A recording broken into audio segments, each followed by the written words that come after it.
Hey guys, Tristan Ogilvy here alongside IGN's resident, I was going to say resident evil expert, but I meant to say resident expert of evil because I don't want to mislead anyone. Yeah, no, I like resident expert of evil. Let's go with that. IGN's most brings an evil air resident. of mystery, I think. Anyways, you know a lot about horror and stuff. Lucy O'Brien. Hello, is what I was trying everyone. to get at in that very Hi, convoluted Tristan. intro. We're here to talk a little bit about The Evil Within, which is, of course, the new game from Tango Gameworks, which is headed up by Shinji Mikami, also known as the father of Resident Evil, right? Yeah, they're basically the godfather of survival horror. The godfather of, yes, okay. So- He's like the James Brown of survival horror. The James Brown of survival That's what horror. they're calling it in some circles. Yeah. He's basically had a break from the genre since Resident Evil 4. Yeah, well, I mean, he headed up Platinum Games' Vanquish, exactly, which was quite a departure for him. So this is his sort of foray back into it. I actually read, sorry to cut you off just there, but I actually read that the reason he came back to survival horror with Evil Within is that he was kind of perturbed that survival horror games the genre had sort of morphed into action, more action horror, which is kind of ironic given that Resident Evil 4 kind of set that blueprint. Yeah. But in such a brilliant way, we can't really blame it. Yeah, it's still the high watermark for third person survival horror or action horror, whatever you want to call it. What did you think of the game? We just went hands-on with it for the first time, a couple of chapters from the game. Yeah, so we got probably about an hour's worth. Was it about an hour? We played two chapters, chapter 4 and chapter 8, so they were quite disjointed. But yeah, I mean, I'd read, obviously, Mitch Dyer's thoughts coming out of PAX. You can call him Mitch. Mitchy D, coming out of PAX, and I had seen it last year. I actually took a trip to Tokyo and saw it at the Tango headquarters last year, which was an incredible privilege, and also made me really excited for the game. So I was really slightly put off by what I'd heard coming out of PAX. My expectations were quite low, but I came away I enjoyed it. I definitely enjoyed it. It is very, very, very Shinji Mikami. It's got his stamp all over it. But I also had some issues with it as well. What about you? Yeah, I mean, I'm the same.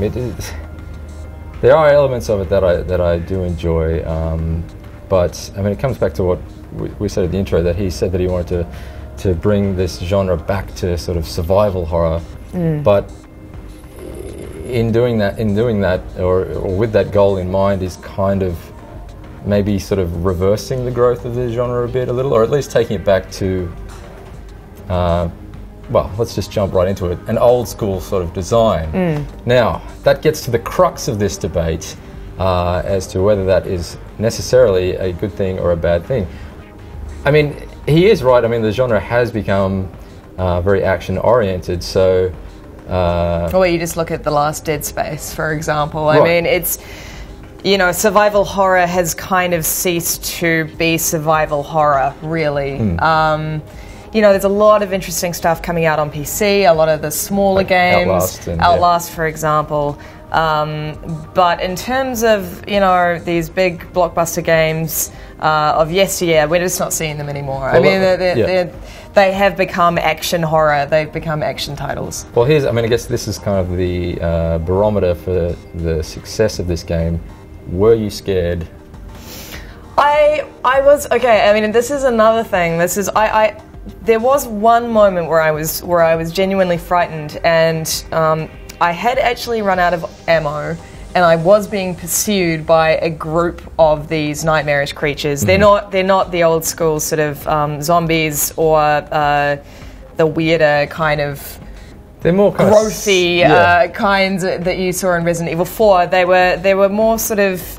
Silent Hill kind of... Very Silent Hill-ish. Yeah. So Mikami actually took a lot of inspiration from a movie called Jacob's Ladder. If you hadn't seen that, check it out. If you're interested in playing this game, please check that movie out. Tim Robbins, I think it was made in 1980. Yeah. He draws a lot of inspiration from that, which is essentially this kind of strange, disjointed horror dreamland where nothing is what it seems. It sounds really cool in concept. In execution, yes, it was cool, but it was also very Resident Evil-y. And so I guess that brings me to my point. I kind of knew all the tricks. I kind of felt like I knew where all the scares were going to come from. For example, I suppose the best example I can give is there was one part where I was up in the second chapter, which was chapter 8, which was held in this old asylum, which is essentially the centerpiece, the big kind of marketing cell of this game, essentially, is this asylum. And you're up in this library, and there's a body on the floor, but the body is clearly a feature body. It's not there just it's not a part of the scenery. It's clearly there. It's a feature body, right? Like, it's clearly there for a purpose, for a reason. Oh, it brings the whole room together. It does. It's not the feng shui or whatever you call it.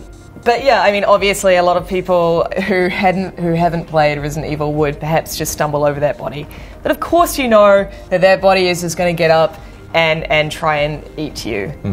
Because that's what happened in all the Resident Evils. Of course. So you shoot so I shot the body in the head, and therefore the scare was somewhat lessened for me.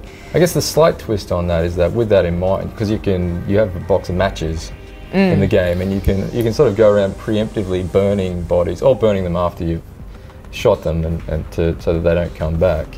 So yeah, every time I saw a body lying anywhere, I knew it would get up. Set fire to them. May as well. I mean, I had plenty of matches on me, and I don't smoke, so I didn't need them. So yeah, I was just burning them all. So it never even had the opportunity to try and scare me in that way. You know what I mean? But with that said, I will sort of talk about the burning the bodies a little bit more, because I actually quite liked that as an addition. It gives so you can shoot them in the head, and essentially that'll do the job 2 times out of 3. Their head will explode in that kind of satisfying rainbow of gore. Rainbow of red. Rainbow of gore. It's just one colour. Just one colour. Yeah. Variations of a colour. Sure. And usually that'll do the job. Sometimes if you just shoot them in the stomach or in the shoulder or whatever, they'll fall to the ground, but they will get back up again unless you strike a match, which are a limited resource, unless you strike a match and light them on fire. So essentially, there is still that moment of panic when there's one on the ground and you know that they're going to get up unless you light them on fire. And I quite like that. I quite liked sort of that addition of, oh God, have I got enough matches to actually deal with this guy. And if you want to be frugal with your matches, you can sort of, as long as you sort of shoot a few zombies in the one spot, you can burn like multiple zombies with one match. Yeah. Make a little zombie bonfire. But one thing that we need, we're just talking about the gameplay a little bit further. I mean, there's this in keeping with the survival nature of it and the limited ammo and that. You're supposed to be able to sort of choose when you want to fight or when you want to run, and part of the running is you can hide in cupboards or you can hide under beds, which has the potential to be kind of terrifying. But it's in my hands on it was in these moments that the AI kind of reveal itself to be a little bit poor. Yeah. Like there was a bit where I think there's a group of zombies and I'd killed, or do we call them zombies? Whatever they are, demons. I don't know. It's a shortcut for ghouls. Whatever. Yeah. Okay. It's shorthand. So I'd killed one of them, but I'd run out of ammo, and the other one had obviously seen me, and so I ran. And they can go through, even though there's doors. The doors are kind of like they're like loading screens effectively. But even so, they can still come through doors after you. And I hid under a bed. And this zombie just came up to me. I'd obviously seen me, but just stood there and stood there and stood there, and I was kind of waiting it out. So I just assumed eventually it would go back to its AI, pattern, but it just stood there. Like it may have stood there forever had I not gotten out from under the bed. Shouldn't it try and grab me from under the bed or something like that? I don't know. It's just kind of... There were some inconsistencies with the AI. I had a couple of issues with the AI as well. But just quickly moving back to ways in which it's familiar to fans of old school survival horror. I suppose. I mean, let's have a quick chat about the puzzles. So there are puzzles scattered throughout the second chapter principally. They're all the second chapter. Oh, sorry, the second chapter we played. So they were all very, very, very much in the Resident Evil tone. So, for example, you receive 2 dials for a safe, and it comes like, you know, that sort of front screen. How do you even describe that? Where the item, like you collect the item and then it goes doom and it shows you the item. Yeah. It's got a certain sort of little musical tone that's very familiar. But yeah, so the puzzles are very similar to all the Resident Evil puzzles of yesteryear. Yeah, basically, stop short of having a crescent key or whatever, but yeah, it's very, very familiar. Yeah, exactly. So the one we had a couple. One was, let's get these dials for the safe that you steal from below a couple of paintings. Very obvious sort of paintings. Feature paintings. Feature paintings. Yeah, feature paintings near the feature bodies. Yeah. Paintings of feature bodies. It was weird. Yeah, I mean, and another one, the other puzzle, of course, was when you had to. I mean, it's a very gory game as well, which I really enjoyed. But yeah, there's these severed sort of heads scattered throughout this particular chapter in this asylum, and you have to put some sort of horrible surgeon tool, like, long pin or needle, I guess. into certain parts of the brain according to a little map that you see next to it, and an audio tape. So these are very basic, and very old school in nature. Basically involving go from A to B, and then maybe back to A. This, totally. I mean, the puzzles are very kind of base. What I did like with the safe one is that when you do solve it, it's a wall safe, and the safe just like explodes, this gush of blood. So much so that it actually extinguishes the little lantern that's on your belt, and then you're that's left a nice little touch. I didn't notice that. Then you have to proceed through the tunnel behind the wall safe in the dark. So yeah, there's definitely cool moments like that. I guess the problem with this game that I have is not so much that it's old school. Like, I'm totally cool with that. I guess my problem is that this close to release, because it's due the end of August, I think. Yeah. Which is not too far away. It seems to be a little clunky, a little lacking in polish. I mean, it's been in development for quite a long time. I mean, there were issues with the camera. I had issues with the camera a couple of times where Sebastian, who's your protagonist, actually got in my way. So I couldn't, his shoulders and the back of his head got in my way, so I couldn't actually see the guy that I was meant to be shooting, which was frustrating. Yeah. That happened a couple of times. The AI is, as you say, quite inconsistent. There are weird little sort of quirks still left in the game. For example, I was climbing up a ladder and one of these baddies was climbing down, and we just went through one another. Right. So that's kind of takes you out, I think, unless he was just in your mind. Unless that's true, maybe it's all part of it. I mean, that is entirely plausible. But yeah, I mean, it is still quite rough around the edges, which is slightly worrying, as you say, considering it's so close to release. I mean, we should point out that we're playing an Xbox One version. Recent history has shown that Xbox One isn't necessarily the lead platform, but I mean, it's one of those cases, and it's happening a lot at the moment, where this is a game that's simultaneously being developed for next gen and last gen. Yeah. So the developers have kind of got one foot stuck in the mud of last gen, and they're kind of in this awkward halfway. So the game doesn't look at all next gen, I don't think. Like, no, it could easily be a 360 game. That it did look very much like a last gen. Yeah, which is surprising, even because it's got that Resident Evil anamorphic widescreen with the letterbox, which theoretically means it's got even less pixels to rent. I don't want to get too Professor Frink here, but it should be able to pack a lot more cool effects and stuff within that space. And I mean, aside from a couple of these blood eruptions, which were cool, it seemed quite flat and didn't seem like there was a lot going on. It's true. I mean, it's old school in graphics as well. It is old school in graphics as well. I suppose on a more positive note, it feels very familiar, and as much as I was sort of criticizing that before, I also felt sort of warmly nostalgic about that. I really liked the fact that you know, that we were returning to these sort of grand old mansions, grand interiors, like, you know, it's gorgeous attention to detail to this sort of Victorian interior. I loved that, and again, that reminded me so much of Resident Evil. Yes. I did like, so obviously you're pursued by this character that has been talked about quite a bit in previews. His name is Ruvik. He is a hooded character that we've seen quite a bit so far. And basically he pursues you throughout the entire game, very much like a nemesis.